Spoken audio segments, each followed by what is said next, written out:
જય Swaminarayan. International social media Patel Prahladbhai. એમ પૈસો વધે એમ ઊંઘ ઘટે. શ્વાન નિદ્રા થઈ જાય, ફડકે આવે ફડકે જાય, ફડકે આવે ફડકે જાય, ફડકે આવે ફડકે જાય.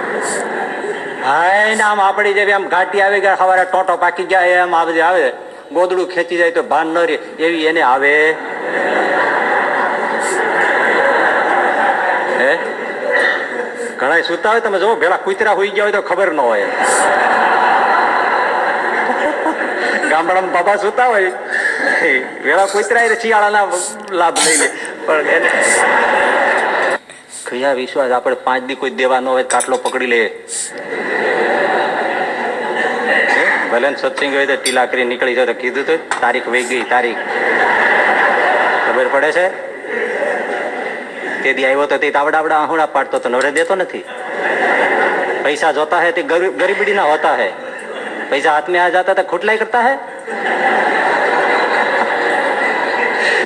ખાખરાના પાંદડા ઉપર 20, 25, 30 ચૂહ ચૂહતા આમાં લ્યો તો આમ તારું થઈ ગઈ ને એવા લાડવા. આમ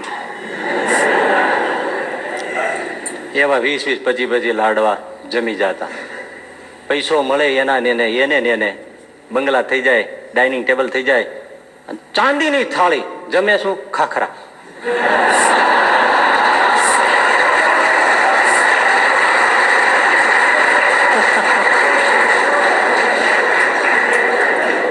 જો તો ખરા ખાખરાના પાનમાં જે મર્દો 20, 25 ચૂરમાના લાડુ ખાતા હતા, અહીંયા ચાંદીને થાળીમાં ખાખરા ખાય. પૈસો આવે એટલે ભૂખ ગાયબ થઈ જાય. ના આવે બસ. એક બાપા હતા ને, અમે જોયેલો, તે બધું આમ પીરસાણું ને તો બાપા એવો નિહાકો નાખ્યો. નિહાકો એટલે નિશાસો. અરે ખાવાના ટાણા સ્વામી આવ્યા અને મોઢે તાળા. આમ કર્યું હોય ને, ખાવાના ટાણા આવ્યા અને મોઢે તાળા. મેં કીધું એ શું? ડાયાબિટીસ. જયારે કાંઈ નહોતું ત્યારે ખાવાનું નહોતું, અને આજે આમ એટલી વાનગી છે, એટલા પૈસા છે, છોકરા એટલું કમાય છે, અમે એટલા કમાય, બધું કમાય છે, બધું છે, ડાયાબિટીસ કાંઈ ખવાય નહીં. મોડું છે, આ છે, તેલ છે, બીપી છે, બોલે છે, હા કાંઈ નહીં. શું રજકો ખવાય. તમને આશ્ચર્ય લાગશે, આજે ઘણા લોકો નેચરોપેથી કરવા વાળા આજે રજકોય ખાય છે. ઢોરનું ખાવા મીંડ્યા. હવે ગાયું ને બળદ આપઘાત ના કરે. આમ રજકાનો જ્યુસ કાઢીને પીતા. બોલો આપણે એમ લાગે. ઘઉંના જવારા ભાવે નહીં હોય. મેં તો એકવાર પીધું ને, મને કે બહુ સારું, પીઓ હારા થાવ, બહુ પીઓ. મેં તો એક ઘૂંટડો લીધો ને, એવી ઉમસ ચડીને મેં કીધા લઈ જાઓ, આમનામ સારું છે. અરે લીલી કાચ જેવી કાયા હતી. મેં કીધા હા લઈ જાઓ. હા તો આખો દી આમ થયા કરે. આપણને એમ લાગે કે આપણે ઘેટું બકરું છે કે શું છે, એમ જ આવી ગંધ કેમ આવે છે. હા મારે એક ઘૂંટડો પીધો, આખો દી મને ઊંટિયાને જેવી ગંધ આવી રાખી. હા ખરેખર આપણને જજ ન થાય કે આપણે છીએ શું એમ. આવી કાચકુડાની કા ગંધ આવે. મેં કીધું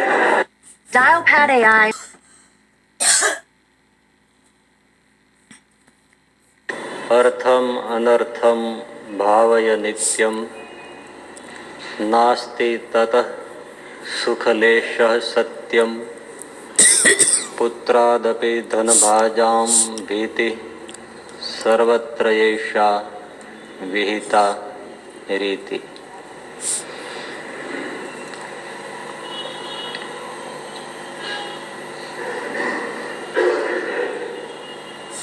અર્થ એટલે પૈસો, એ અનર્થ એટલે અનર્થનું કારણ છે. પૈસો આપણું ભૂંડું કરનાર છે એવો નિત્ય વિચાર પકડી રાખો. અને એમાં નાસ્તિ તત સુખ લેશ સત્યમ. સાચી વાત, સત્ય વાત એ છે કે પૈસામાં લેશ માત્ર પણ સુખ નથી. પુત્રાદપી, પુત્રથી પણ, ધન ભાજામ એટલે ધનપતિઓને, ભીતિ સતત ભય છે.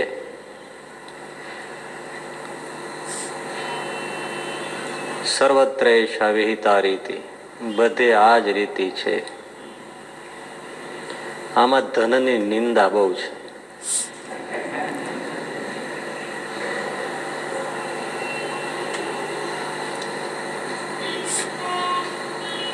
પૈસો ભૂંડું કરે છે, સાધુઓ કહે છે. કયા સેન્સમાં એટલે કયા દ્રષ્ટિકોણથી કહે છે એ વિશે આપણે આગળના પ્રવચનમાં સાંભળ્યું છે, એટલે બહુ વિસ્તાર નથી કરતા, પણ થોડીક વાત પુનરાવૃત્તિ.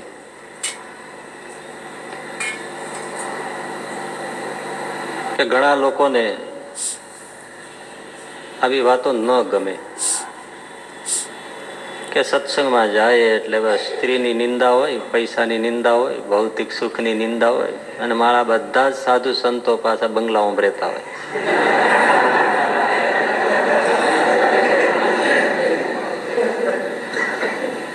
અને રાત દિવસ બસ વિજ્ઞાનની નિંદા કરે, પ્રગતિની નિંદા કરે, અને માઇક્રોફોન વગર હાલે નહીં. પણ એ લોકોને સમજતા નથી આવડ્યું, એટલે આપણે ક્યાં એવું, આનો કોઈનો વિરોધ નથી.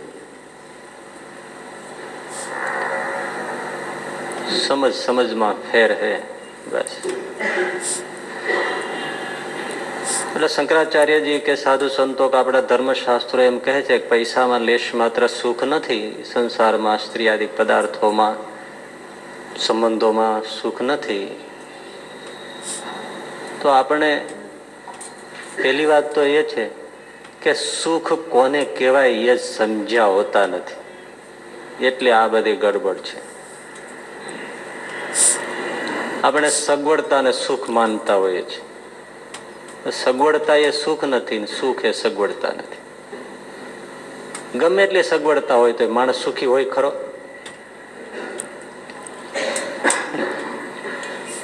એટલે મૂળ વાત, સુખ હકીકતે કોને કહેવામાં આવે છે. ઘણી બધી વ્યાખ્યાઓ એની થઈ શકે છે, પણ અંતિમ એક સારરૂપ વ્યાખ્યા તો એ કે સુખ શું કે મનમાં કોઈ પ્રકારનો વિકાર ના રહે અને મનમાં કોઈ પ્રકારના ભૌતિક પદાર્થોની તૃષ્ણા ન રહે, એના જેવું કોઈ સુખ નથી. આ જ પરમ સુખ. દુઃખ ઊભું ક્યાંથી થાય કે મારે કંઈક જોઈએ છે? જેને કંઈ જોતું નથી એને દુઃખ શેનું? દુઃખ ક્યાં પડ્યું છે? કંઈક જોઈએ છે તો જ ને. તમે અહીંથી છૂટો ને પછી તમને એમ હોય કે મારો ક્લોઝ ફ્રેન્ડ છે, મને લિફ્ટ આપે સ્કૂટર ઉપર, બાઇક ઉપર, પણ એ ન આપે તો દુઃખ. પણ હવે ઈચ્છા જ ના હોય તો તમને એવી ઈચ્છા હોય કે સભા પૂરી થાય એટલે સરસ મજાનો ગરમા ગરમ કંઈક નાસ્તો મળી જાય,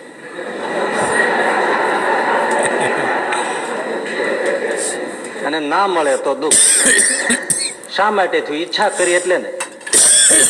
પણ હવે જેને ઈચ્છા જ નથી, ઘણા એવા હશે કે જે નહીં લેતા, ગ્રહણ નહીં કરતા હોય, આપણું ગ્રહણ કરવા યોગ્ય નહીં લાગતું હોય. હવે એને દુઃખ છે. નાસ્તો રાખો ન રાખો, ગરમ રાખો ઠંડો રાખો, થોડો આપો જાજો આપો, લિમિટેડ આપો અનલિમિટેડ આપો, એને કઈ તકલીફ છે? જેને બૂટ ચપ્પલ પહેરીને આવ્યો હોય એને સુખ દુઃખ લાગે, પહેરીને જ નથી આવ્યો એને શું લાગે?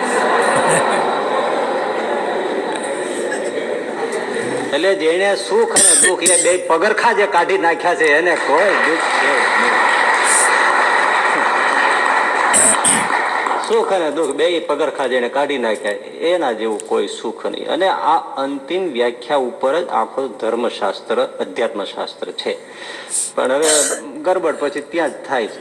અને કંઈ જોઈએ નહીં એવી સ્થિતિ આત્મા અને પરમાત્માના ચરણ તરફ વળ્યા વગર આવતી નથી.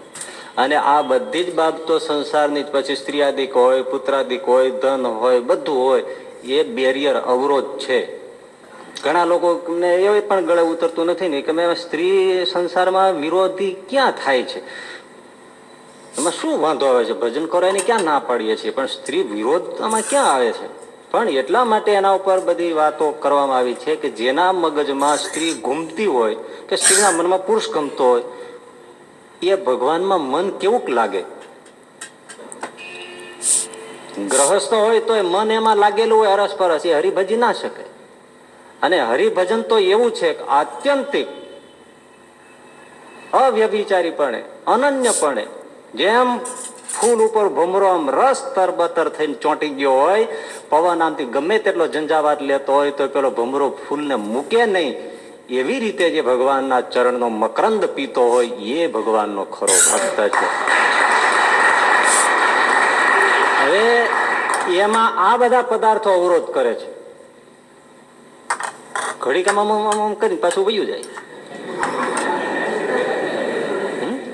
તમે સરસ મજાની જમવાની અથવા ચલો ને તમે સારું મજાનું ફિલ્મ જોતા હો ટીવી ઉપર કે ગમે ત્યાં, કે ક્રિકેટ જોતા હો, ભરાભરામાં રસ જામતો હોય, એમાં ઘડીક થઈને ડોરબેલ વાગે, ઘડીક થઈને કોઈ પેલો આવે, ઘડીક થઈને પેલો ટપાલી આવે, ઘડીક થાય ઉઘરાણી વાળો આવે, ઘડીક થાય સંબંધી આવે, ઘડી વાળો સસરા આવે, ઘણી વખત સુખ આવે. કોઈ ન હોય ને આમ જાગી ગયા હોય તો કેવો ધોધ છૂટે. તો ક્રિકેટમાં તમારે ઓલા બધા દુશ્મન થયા કે નહીં, અને મનમાં થાય કે નહીં, તાણે જ આવે આમ બરાબર ઓલો આમ જામી ગયો છે ને આ બધા અત્યારે જ લાઈનું થઈ છે, થાય કે નહીં? હવે એમાં એમ કે ભાઈ કોઈ મહેમાન આવે કા આવે ને આવે એ ઠીક નહીં, તો એનો સંદર્ભ શું છે? એને અત્યારે ત્યાં મન લાગ્યું છે, એમાં આ બધા આવે છે, એ પૂરું થઈ જાય પછી આવે તો એને લેરા છે. આવો આવો બેસો બેસો જીતી ગયા છે, હવે મજા કરીએ, તો ક્યાં વાંધો છે? પણ જ્યાં લાગ્યું છે એટલે બહુ જે સુધરી ગયા ને બહુ બધું એને હકીકતમાં આમ જોવો ને જેને કઈ કરવું નથી ને એ ફિલોસોફીઓ ઝાંકે. હે અને આ સમાજ આમ એક દ્રષ્ટિએ જોવો ને તો એને કઈ કરવું નથી, કર્યા વગર બધું મળી જાય ને, એ ધર્મ જગતમાં એવું જ ચાલે છે. એટલે જે વ્યાસપીઠો ઉપરથી બેસી બેસીને એમ કહેતા અરે નાના બાળકો તમારા હોય એ તો કૃષ્ણનું સ્વરૂપ સમજવાનું, પૂજા પાઠ કરતા હો અને તમારા ખોળામાં આવીને બેસી જાય ગમે તે મૂર્તિઓને ફેંકી દે તો રાજી થાવ, પણ બાળકને કોઈ દિવસ પેલું કાંઈ ન કહો, લે આ લે જોવા દે, વાત જ જવા દે. આ જીવતા કૃષ્ણ કોણ ના પાડે છે ભાઈ? જીવતા લાલા છે ના ક્યાં પાડે છે? પણ એને શીખવાડો ને, ભજન ભજન છે. તમે સાચા નો નરસિંહ મહેતા ખોટો. નરસિંહ મહેતા શામળિયાની ચિંતા નથી કરતો, કુંવરબાઈની ચિંતા નથી કરતો, તે બધું ચૂકી ગયો અને તમે બધા ઉપર ચડી ગયા નહીં. આ મૂર્ખા બધા સમાજમાં આવા જ પૂજાય છે મારા, કઈ જોતા નથી કે કઈ પરંપરાની વાત છે, આપણે શું વાત કરીએ છીએ. તમે કોને ધ્રુવ, પ્રહલાદ, નારદ, સુખ, શંકારી બધા ખોટા પાડી બેઠા છે. એટલે પછી સમજતા નથી. વિરોધ કઈ નથી, બાળકોનો વિરોધ નથી. કોર્ટમાં જાઓ છો, તમે જજ છો, તમે ઓપરેશન થિયેટરમાં ડોક્ટર થઈને જાઓ છો, ત્યારે કેમ નાના છોકરાને તેડીને હા હા હા કી કરતા નથી? રાખો ને, બાલકૃષ્ણ જ છે. ત્યાં તમને બધાને સેન્સ આવી જાય છે કે આમાં અવરોધ કરે છોકરું, અહીં ઓપરેશન કરીએ છીએ. એમાં તમે બીજાનું કરો છો, પૂજા કરો છો ત્યારે તમે તમારું ઓપરેશન કરો છો.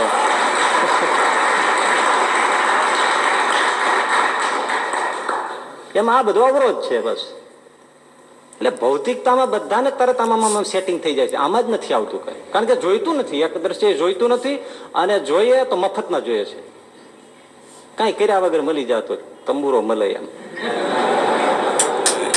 બધાને ખોટા ઉઠા ભણાવે છે. આવું જયારે ક્યારેક સાંભળીએ ને ત્યારે એમ લાગે કે વ્યાસની ગાદી ઉપર બેસી બેસીને આ લોકો શું લોકોને આમ સસ્તા કલ્યાણ કરી દેવાય. તો ભાઈ વ્યાસ વાલ્મીકી બધા આપઘાત કરવા પડે, આમ કલ્યાણ થતા હોય.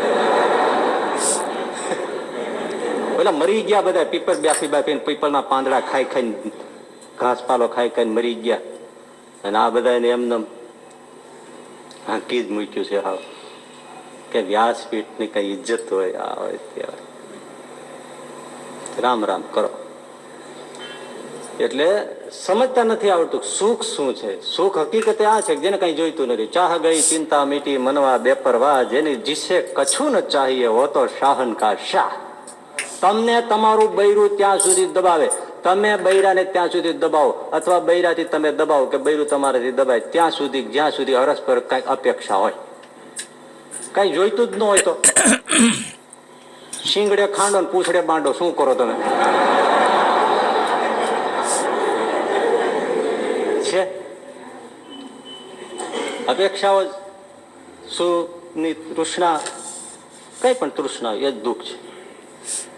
એટલે પણ એ ન સમજાય ને કે શું કઈ ઈચ્છા રાખવી જ નહીં તો પ્રગતિ કેમ થાય, પ્રોગ્રેસ કેમ થાય? ઈચ્છાઓ મૂકી દઈએ તો બધી વાત છે. પ્રોગ્રેસ કરવો હોય તો આ તો એવું છે, રોટલો ખાવાનું ભસવું બે ભેળું ના થાય.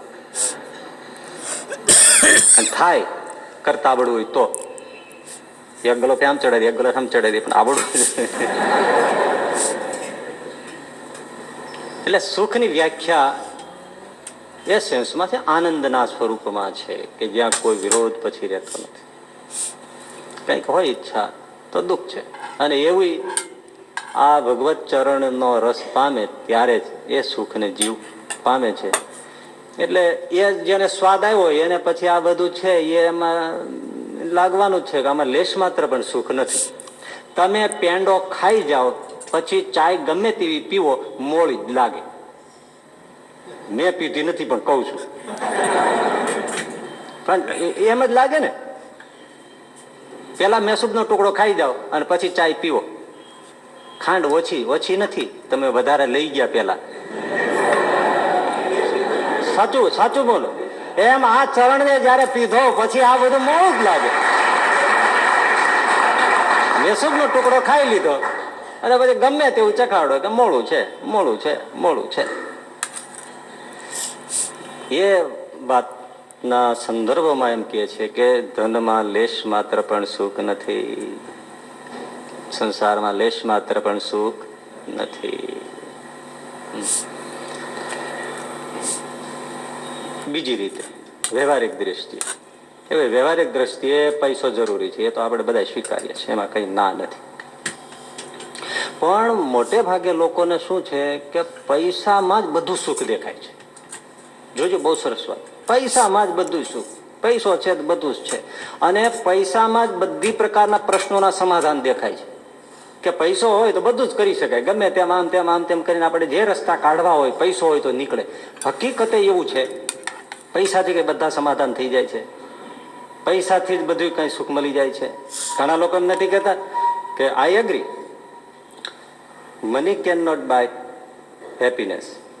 પૈસો સુખ ખરીદી શકતો, ગાદલા ગોદડા ખરીદી શકે, ગાડીઓ ખરીદી શકે, બધું ખરીદી શકે, ચીજ વસ્તુઓ ખરીદી શકે, પણ સુખ નામનો પદાર્થ મની કેન નોટ બાય, એ હેપીનેસ ને ખરીદી શકે નહીં. I agree, but it is better to sit and cry in a BMW car than on a footpath. BMW કારની અંદર બેસીને પછી રડવું એ વધારે સારું છે તેના કરતા ફૂટપાથ ઉપર બેસીને રડવું એના કરતા. આવી એક વિચારધારા મોટે ભાગે છે કે ભાઈ ફૂટપાથ ઉપર બેસી રડવું એના કરતા BMW કાર એર કન્ડિશન ચાલુ કરી અંદર પછી રડીએ એ વધારે એમ કે કમ્ફર્ટેબલ લાગે છે. સાચું ને? આ એક બહુ વિચારધારા છે, પણ ભાઈ એની પોતાની વિચારધારા છે. મોસ્ટ ઓફ આવું જ વિચારતા હોય છે, કારણ કે રોડ ઉપર રોડ એના કરતા આવી સરસ મર્સિડીઝ કારમાં રોલ્સ રોયમાં બેઠા એર કન્ડિશન ચાલુ હોય, એસી ચાલુ, અને જે રડે કેવું લાગે એને, એમાં ફેસિલિટી દેખાય છે, કમ્ફર્ટેબલ દેખાય છે. પણ હકીકતે ભાઈ રોડ ઉપર ફૂટપાથ ઉપર રડવું વધારે સારું છે. એસી BMW કે મર્સિડીઝ કારની અંદર બેસીને રડવું એના કરતા ફૂટપાથ ઉપર રડવું વધારે સારું છે.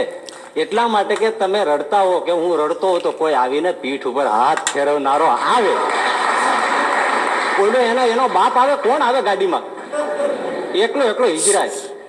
બોલો ક્યાં રડવું સારું? કોઈ દુઃખમાં ભાગીદાર થાય. ભાઈ આટલું બધું ના રડો, તમારે હશે ચાલો કરી દેશું. ગમે તેમ કરીને કોઈ 5 જણા મદદ કરે, મદદ ન કરે કાંઈ નહીં, બથમાં ગાલીને બેટે માથે હાથ ફેરવે, આંસુ લૂછે, એ કઈ ઓછું છે?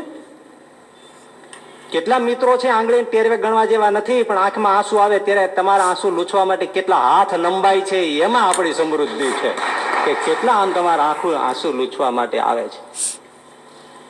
એટલે ફૂટપાથ ઉપર બેસીને રડવું વધારે સારું છે. સહાનુભૂતિ આશ્વાસન મળી શકે છે. અને એક વાત તો નક્કી ને કે BMW કાર એટલે ફેસિલિટી ઘણી મળી, સંપત્તિ હશે ને ત્યારે જેવી કાર લાવ્યો છે ને એમ ભૂખડી બારસ તો લાવી ના શકે. તો એટલો પૈસો હોવા છતાં એને સમાધાન મળ્યું? એમ કે પૈસામાં જ બધા સુખ છે, નથી આવતા. જો એ જ પ્રમાણ છે.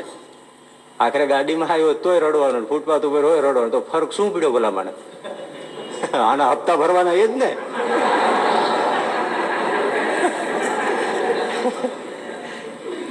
કેટલાક ઘણું દુઃખ વધી ગયું. સમજની ભેદ છે.